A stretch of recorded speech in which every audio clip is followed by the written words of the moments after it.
ஓம் சாந்தி. முரளி தேதி 23/1/2026. இன்றைய சாக்கார முரளியிலிருந்து பாபா கூறியுள்ள முக்கியமான கருத்துக்கள். பாபா கூறுகின்றார், இனிமையான குழந்தைகளே, உங்களுடைய வாயில் எப்பொழுதும் ஞான ரத்தினங்கள் வெளிப்பட வேண்டும். உங்களுடைய முகம் சதா புன்முறுவலோடு இருக்க வேண்டும்.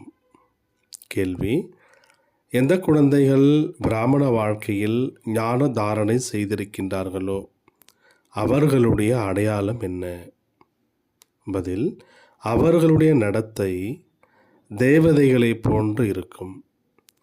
அவர்களிடத்தில் தெய்வீக குணங்களினுடைய தாரணை இருக்கும். இரண்டாவது, அவர்களுக்கு ஞான சிந்தனை செய்யக்கூடிய பயிற்சி இருக்கும். அவர்கள் ஒரு பொழுதும் அசுர விஷயங்கள், அதாவது அசுத்தங்களை சிந்திக்க மாட்டார்கள். 3, துஷ்பிரயோகம் செய்வது, அவதூறு செய்வது அவர்களுடைய வாழ்க்கையில் முடிவடைந்துவிடும். 4, அவருடைய முகம் எப்பொழுதும் புன்முறுவலோடு இருக்கும். இதெல்லாம் எந்த குழந்தைகள் ஞானத்தை தாரணை செய்திருக்கின்றார்களோ அவருடைய அடையாளம் என்று பாபா நமக்கு கூறுகிறார். ஓம் சாந்தி. பாபா ஞானம் மற்றும் பக்தி பற்றி புரிய வைக்கின்றார். ஞானம்னா என்ன, பக்தினா என்ன, இதை பற்றி பாபா புரிய வைக்கிறாரு. பக்தியின் மூலம் சத்கதி கிடைக்காது என்பதை குழந்தைகள் புரிந்து கொண்டீர்கள். மேலும் சத்தியுகத்தில் பக்தி இருக்காது, ஞானமும் சத்தியுகத்தில் அடைய மாட்டீர்கள். பக்தியும் கிடையாது, ஞானமும் கிடையாது. கிருஷ்ணர் பக்தியும் செய்வது கிடையாது, ஞான முரளி வாசிப்பதும் கிடையாது. முரளி என்றால் என்ன அர்த்தம்? ஞானம் கொடுப்பது. பக்தியில் பார்த்தீங்கன்னா அந்த புல்லாங்குழல் வாசிப்பது போன்று காண்பிக்கப்பட்டிருக்கும். ஆக்சுவலி சிவபாபாவுடைய விஷயம் இது. முரளி என்றால் என்ன அர்த்தம்? ஞானத்தை கொடுப்பது. முரளியில் மாயாஜாலம் இருக்கின்றது என்ற மகிமை இருக்கின்றது அல்லவா? ஆக அவசியம் ஏதாவது மாயாஜாலம் இருக்கும் அல்லவா என்று பாபா சொல்கிறார். ஞானம் என்ற மாயாஜாலம் இருக்குது. அஞ்ஞானத்தை மாயாஜாலம் என்று கூறுவது கிடையாதல்லவா? முரளிதான் மாயாஜாலம் என்று கூறுகின்றோம். ஞானத்தின் மூலம் மனிதர்களிலிருந்து தேவதைகளாக நீங்கள் ஆகின்றீர்கள். சத்தியம் என்பது ஞானத்தினுடைய ஆஸ்தியாகும். சத்தியத்தில் ஞானம் இல்லை, ஆனால் ஞானத்தின் மூலமாக ஏற்பட்ட பல ஞானத்தினுடைய ஆஸ்தி அது. ஞானம் என்று எது கூறப்படுகிறது? ஒன்று தன்னுடைய அறிமுகம், இன்னொன்று பாபாவினுடைய அறிமுகம். பிறகு சிருஷ்டியினுடைய முதல், இடை, கடைசியின் விஷயம். இதைத்தான் ஞானம் என்று கூறப்படுகிறது. ஞானத்தின் மூலமாக சத்கதி ஏற்படுகிறது. பிறகு பக்தி ஆரம்பமாகிவிடும் பொழுது அது கீழே இறங்கும் கலை என்று கூறப்படுகிறது. ஏன்னா பக்தி என்றால் இரவு, ஞானம் என்றால் பகல் என்று கூறப்படுகிறது. இது யாருடைய புத்தியில் வேண்டுமென்றாலும் அமர்ந்துவிடும். ஆனால் தெய்வீக குணங்களை தாரணை செய்வது கிடையாது. தெய்வீக குணங்கள் இருக்கின்றது எனில் ஞான தாரணை உள்ளது என்பது புரிந்து கொள்ளுங்கள்ன்றார் பாபா. அதாவது ஞானத்தை யார் வேணாலும் புரிஞ்சுக்கலாம், ஆனால் அந்த ஞானத்தை நடைமுறைப்படுத்துவது, தாரணை என்பது இருக்கு அப்படின்னா அவங்களுக்குள்ள தெய்வீகமான குணங்களுடைய தாரணை என்பது இருக்குன்றார் பாபா. ஞான தாரணை உள்ளவர்களுடைய நடத்தை தேவதைகளை போன்றிருக்கும். குறைவாக தாரணை செய்பவர்களுடைய நடத்தையில் கலப்படம் இருக்கும். தாரணை இல்லையெனில் அவர்கள் குழந்தைகளே இல்லைன்றார் பாபா. பிராமண குலத்திற்கு வருகின்றீர்கள் எனில் திட்டுவது, நிந்தனை செய்வது நின்று விடுகிறது. நீங்கள் ஞானம் அடைகின்றீர்கள். அதை சிந்தனை செய்வதன் மூலம் அமிர்தம் கிடைக்கும். ஞான சிந்தனையே செய்யவில்லை எனில் வேறு என்ன சிந்தனை செய்வீர்கள் என்று பாபா கேட்கிறார். அசுர சிந்தனை தான் இருக்கின்றார். அதன் மூலம் அசுத்தம் தான் வெளிப்படும். இப்பொழுது நீங்கள் ஈஸ்வரிய மாணவர்களாக இருக்கின்றீர்கள். மனிதரிலிருந்து தேவதை ஆகக்கூடிய கல்வியை கற்றுக்கொண்டிருக்கிறோம் என்பதை நீங்கள் அறிவீர்கள். எனக்குள் அனைத்து தெய்வீக குணங்களும் உள்ளதா, அல்லது ஏதாவது அசுர அவகுணங்கள் உள்ளனவா என்று தனக்குள் கேளுங்கள். ஒருவேளை அசுர அவகுணங்கள் இருந்தால் அவைகளை நீக்கிவிட வேண்டும். அப்பொழுதுதான் தேவதை என்று கூற முடியும். இல்லையெனில் குறைந்த பதவித்தான் அடைவீர்கள்.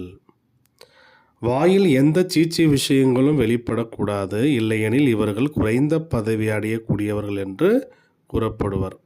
பேச்சுக்கள் மற்றும் சூழ்நிலையின் மூலம் உடனே தெரிந்து விடுகிறது. உங்களுடைய முகம் சதா புன்முறுவலுடன் இருக்க வேண்டும், இல்லையெனில் ஞானம் இல்லை என்றுதான் கூறப்படும். வாயில் சதா ரத்தினங்கள் வெளிப்பட வேண்டும். இந்த லக்ஷ்மி நாராயணனை பாருங்கள், எவ்வளோ புன்முறுவலுடன் இருக்கின்றார்கள். இவர்களுடைய ஆத்மா ஞான ரத்தினங்களை தாரணை செய்திருந்தனர். வாயில் எப்பொழுதும் ஞான ரத்தினங்கள் வெளிப்பட்டன. ரத்தினங்களை மட்டுமே கேட்டு கூறி எவ்வளோ குஷியோடு இருக்கின்றனர். நீங்கள் இப்பொழுது அடையக்கூடிய ஞான ரத்தினங்கள் அனைத்தும் பிறகு வைர நகைகளாக ஆயிடுன்றார் பாபா. 9 ரத்தினங்களின் மாலையானது வைர நகைகளின் மாலை கிடையாது, இது ஞான ரத்தினங்களுடைய மாலை என்றார் பாபா.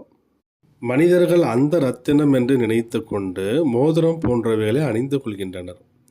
இந்த ஞான ரத்தினங்களின் மாலை புருஷோத்தம சங்கம யுகத்தில் தான் உருவாகின்றது. இந்த ரத்தினங்கள் தான் உங்களை எதிர்காலத்தில் 21 பிறவிகளுக்கு செல்வந்தரலாக ஆக்குகின்றது. இதை யாரும் கொள்ளையடிக்க முடியாதென்றார்.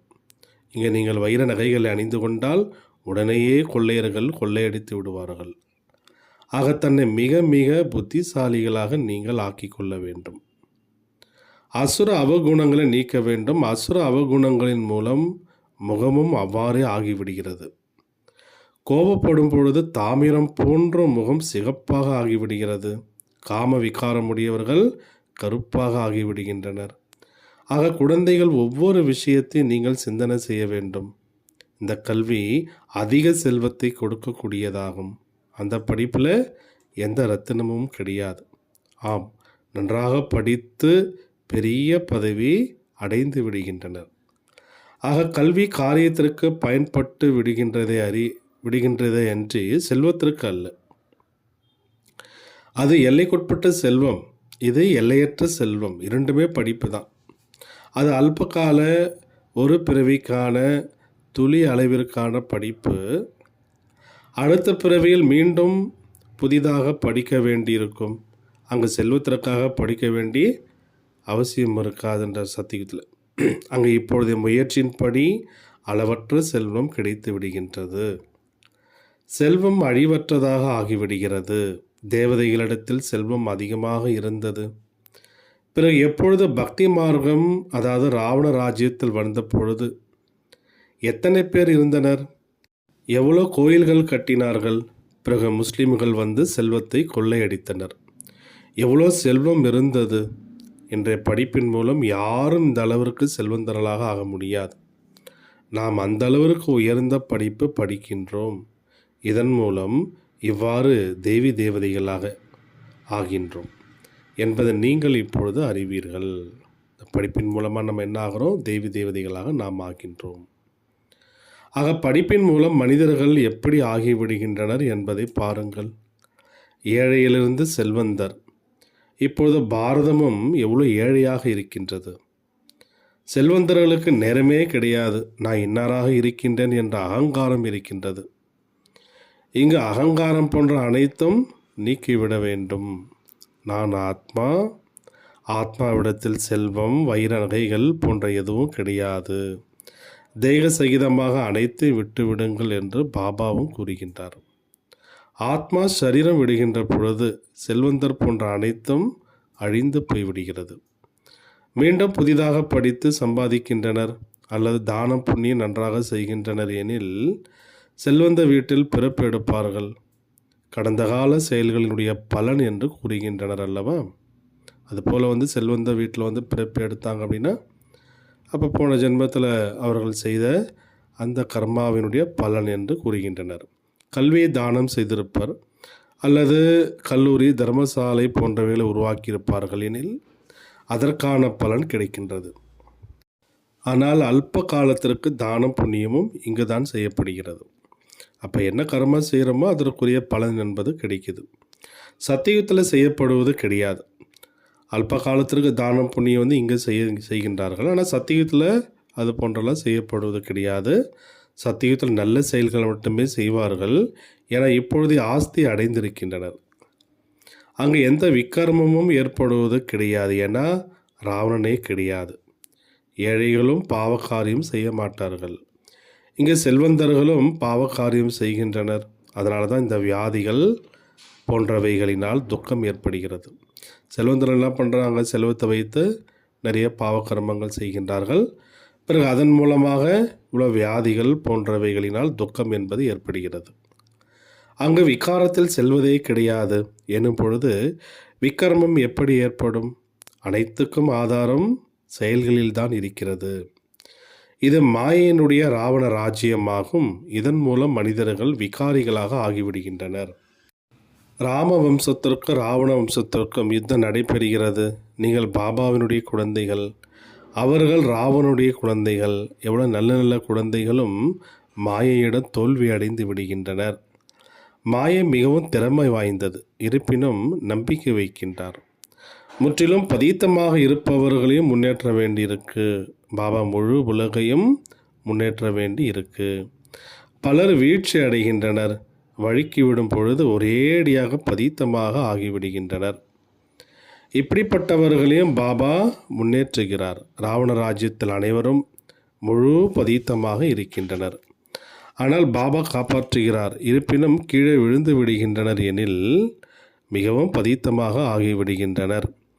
பிறகு அவர்களால் அந்த அளவிற்கு முன்னேற முடியாது. அந்த பதீத்த நிலை உள்ளுக்குள் உறுத்தி கொண்டே இருக்கின்றார். ஆக பாபா குழந்தைகளுக்கு புரிய வைக்கின்றார். கல்பத்திற்கு நீங்கள் தான் தேவதைகளாக ஆகின்றீர்கள். மிருகங்கள் ஆகுமா என்ன என்று பாபா கேட்கிறார். மனிதர்கள் தான் ஆகின்றனர் மற்றும் புரிந்து கொள்கின்றனர். இந்த லக்ஷ்மி நாராயணனுக்கும் வாய் காது இருக்கின்றது. மனிதர்கள் அல்லவா, ஆனால் தெய்வீக குணங்கள் உடையவர்கள்.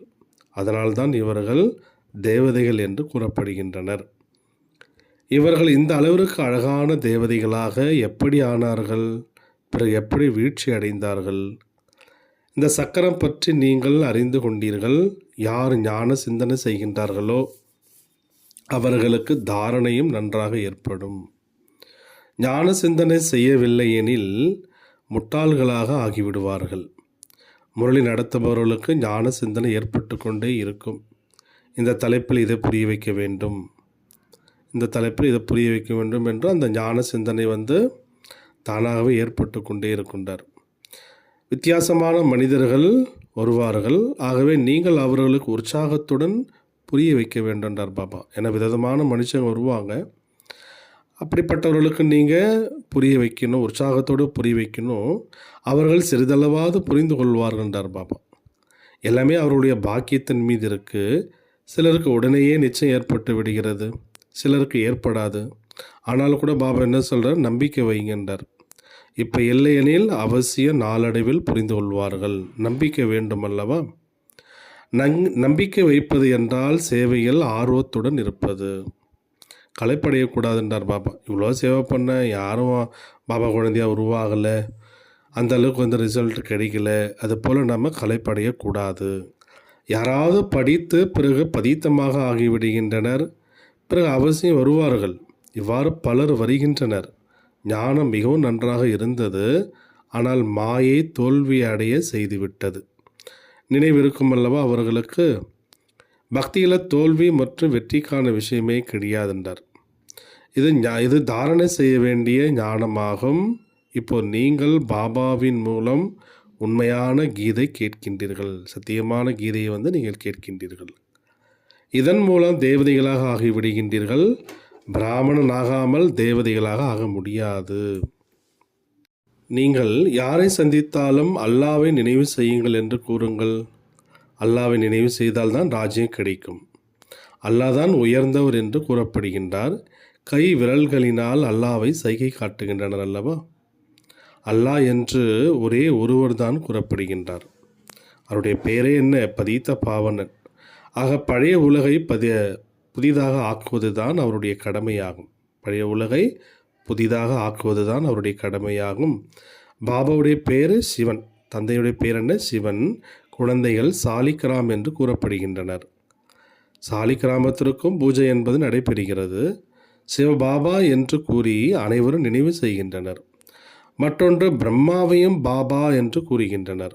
பிரஜாபிதா பிரம்மா என்று பலர் கூறுகின்றனர். ஆனால் அவரை யதார்த்த முறையில் யாரும் அறியவில்லை. பிரம்மா யாருடைய குழந்தை? பரம்பிதா பரமாத்மா சிவன் அவரை தத்தெடுத்திருக்கின்றார் என்று நீங்கள் கூறுவீர்கள். இவர் சரீரதாரி அல்லவா? அனைத்து ஆத்மாக்களும் ஈஸ்வரனுடைய குழந்தைகள் ஆவார்கள். அவரவர்களுக்கான பாகம் கிடைத்திருக்கிறது. அதை நடித்தே ஆக வேண்டும். இது பரம்பரையாக நடைபெற்று வருகிறது. அனாதி என்றால் என்ன அர்த்தம்? அதற்கு முதல் இடை கடை கிடையாது. மனிதர்கள் கேட்கின்றனர், பிறகு குழப்பமடையவும் செய்கின்றனர். பிறகு எப்படி உருவாகும்? இது அனாதி என்று பாபா புரிய வைக்கின்றார். எப்பொழுது ஆனார்கள் என்று கேட்க வேண்டிய அவசியமும் கிடையாது என்றார் பாபா. பிரளயம் ஏற்படவே ஏற்படாது. இவ்வாறு கட்டுக்கதை எழுதிவிட்டனர். மனிதர்கள் குறைந்து விடுகின்றனர். அதனால்தான் பிரளயம் ஆகிவிட்டதாக கூறுகின்றனர். பாபாவிடத்தில் என்ன ஞானம் இருக்கோ அது இப்பொழுதுதான் வெளிப்படுகிறது. கடல் முழுவதையும் மையாக்கினாலும் காடுகளை எழுதுகோலாக்கினாலும் இந்த ஞானத்துக்கு முடிவே இல்லை என்று பாபாவுக்குத்தான் சொல்லப்படுகிறது. நல்லது. தாரணைக்கான முக்கிய சாரம்.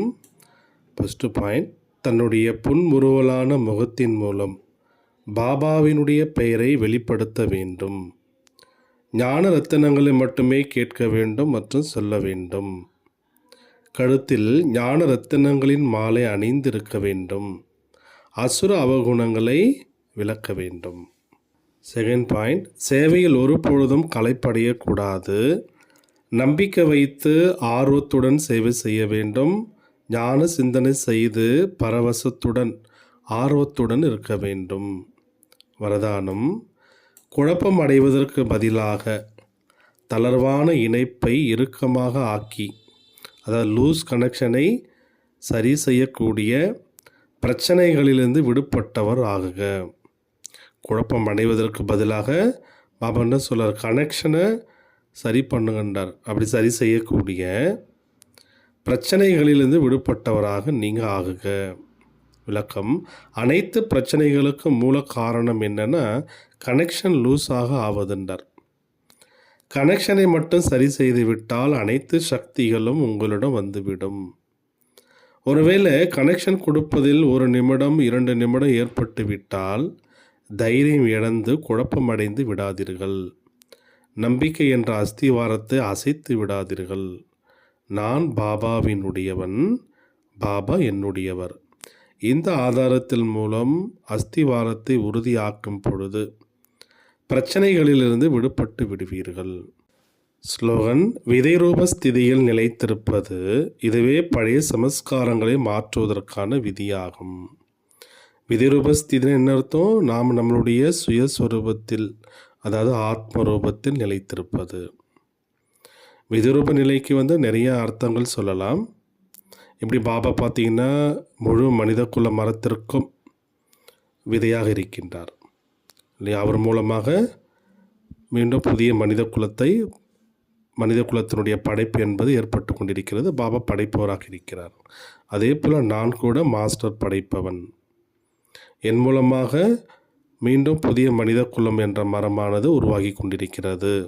பாபா படைப்பவர், நான் மாஸ்டர் படைப்பவன். எப்படி விதையிலிருந்து முழு மரத்திற்கும் சக்தி செல்கிறது, அதே போல் நான் ஆத்மா முழு மனித குலத்திற்கும் நான் சக்தி அளித்து கொண்டிருக்கிறேன். என் மூலமாக ஒரு புதிய தெய்வீகமான உலகம் என்பது ஸ்தாபனை ஆகி கொண்டிருக்கிறது. இந்த மாதிரி ஸ்திதியில் நாம் நிலைத்திருக்க வேண்டும். இந்த மாதிரி விதைரூப ஸ்திதியில் நிலைத்திருந்தீர்கள் என்றால் பழைய சமஸ்காரங்கள் மாறிடுன்றார் பாபா.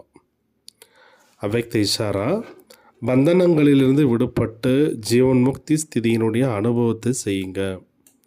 சேவையில் அல்லது தன்னுடைய பழைய சமஸ்காரங்களை மாற்றுவதில் வெற்றி கிடைக்கவில்லை எனில் ஏதாவது ஒரு தடைக்கு வசமாக நீங்கள் ஆகிவிடுகின்றீர்கள். பிறகு அதிலிருந்து விடுபடுவதற்கான ஆசை வைக்கின்றீர்கள். ஆனால் சக்தியின்றி இந்த ஆசை நிறைவேற முடியாதென்றார். ஆகையினால் அலங்கார மூர்த்தி ஆகுங்கள். சக்தி ஸ்வரூபம் தாரணை செய்தால் பந்தனங்களிலிருந்து நீங்கள் விடுபட்டு விடுவீர்கள்.